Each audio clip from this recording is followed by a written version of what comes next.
السلام عليكم ورحمة الله وبركاته. ازيكم حبايبي؟ عاملين ايه؟ يا رب تكونوا بخير.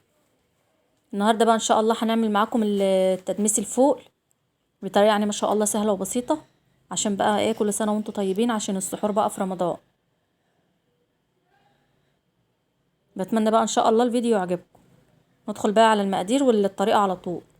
دي بقى كل المكونات اللي هنستخدمها في تدميس الفول. ده معايا كيلو فول انا بليه من بالليل للصبح، يعني حوالي 12 ساعه كده. طبعا الفول تجيبوه بلدي بيبقى ايه حبته حلوه كده وبيبقى فاتح. وده حوالي نص كوبايه او كوبايه، معلش كوبايه فول مدشوش برضو كنت بلاه. ودي جزرتين برضو مبشورين، وكوبايه عدس برضو غسلاها، ودي ليمونه مقطعاها كده طرنشات، وديت ربع معلقه صغيره كركم.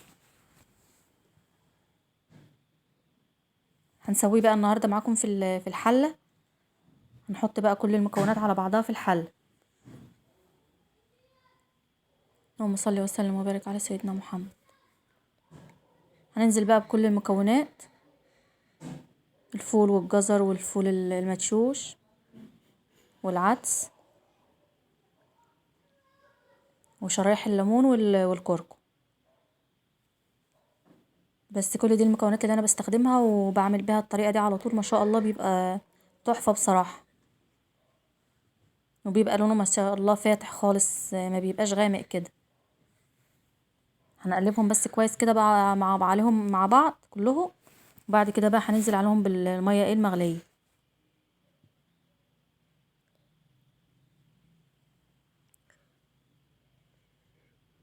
هننزل بقى عليهم بالميه. طبعا هنغطي الفول نحط كميه ميه مظبوطه يعني. ولو احتاجنا بقى نزود في نص الوقت كده ولا حاجه، لازم تكون الميه سخنه، ما تكونش ميه ساقعه، عشان الفول ما يسودش ويطول معانا في السوا. هنرفعهم بقى على النار ونوريهولكم بقى ان شاء الله لما يستوي. هنا بقى ما شاء الله هو على البوتاجاز بيغلي. حبيت يعني اوريهولكم، كان لسه يعني ما استواش قوي يعني. هنا بقى الفول ما شاء الله بعد ما استوى، ما شاء الله لونه فاتح خالص.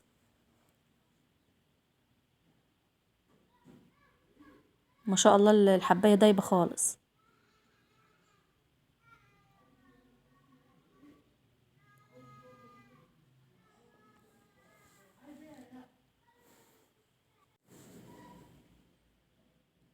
هنعمل بقى طبق فول معاكم.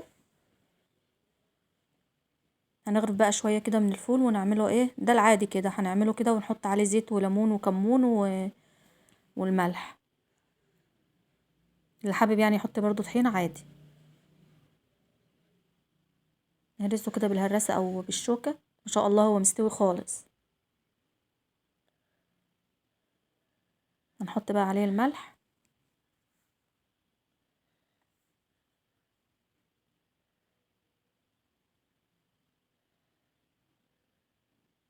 اللهم صل وسلم وبارك على سيدنا محمد.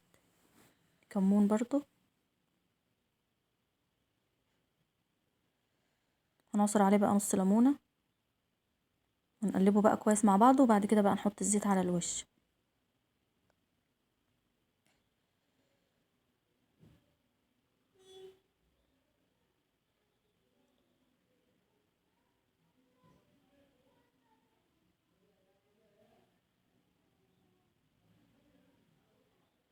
ننزل بقى بشويه الزيت، نحط عليه زيت زيتون، اللي حابب طبعا يحط اي زيت يعني اللي يريحكم.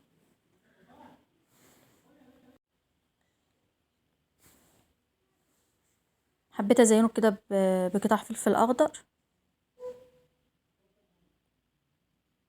كده، يبقى طبق الفول جاهز معانا. ما شاء الله تحفه، وطعمه بصراحه كان روعه. نتمنى بقى ان شاء الله الطريقه تعجبكم وتجربوها. هعمل بقى كمان طريقه معاكم، طبق يعني كده على بالتوم كده. حطيت بقى الطاسه وحطيت فيها حوالي معلقتين زيت كده، وهنزل بمعلقه توم مهروس. اما التوم ياخد بس لون خفيف كده، هنزل عليه بطماطم متقطعه. الطماطم هنا ما شاء الله خلاص اتسبكت. هننزل عليها بايه، بفلفل كده ايه رومي او حراق اللي حابب يعني. وهننزل بقى ايه بالفول بتاعنا والكمون والملح والليمون. هنديله هرسه كده بالهراسه، ويبقى كده طبق فول ايه جاهز معانا. نحط برضه على وشه شويه زيت كده. اتمنى بقى حبايبي الوصفه تعجبكم وتجربوها وتعجبكم ان شاء الله في سحور رمضان. كل عام وانتم بخير، مع الف سلامه.